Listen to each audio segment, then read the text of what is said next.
डालेंगे आलमी मंजरनामे पर।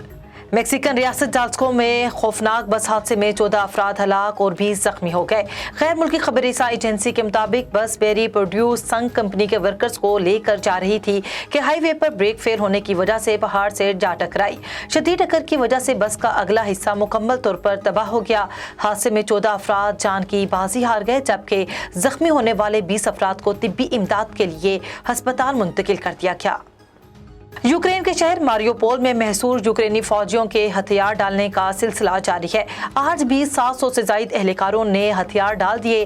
गैर मुल्की मीडिया रिपोर्ट्स के मुताबिक आज़ोस्ताल स्टील मिल्स में महसूर यूक्रेनी एहलकार कई माह से मुज़ाहमत कर रहे थे और रूस के खिलाफ मुज़ाहमत की इलामत बने हुए थे। चंद दिन पहले जख्मियों के इनखला के लिए जंग बंदी हुई थी, जिसके बाद बाकी एहलकार भी हथियार डाल रहे हैं। रूसी हुकाम के मुताबिक पीर से अब तक 1730 यूक्रेनी एहलकार हथियार डाल चुके, जिन्हें जंगी कैदी बनाकर कैंपों में मुंतकिल किया जा रहा है। उर्दन के शाह अब्दुल्ला बिन हुसैन ने अपने सौतेले भाई शहजादा हमजा को एक बार फिर नजरें बंद कर दिया।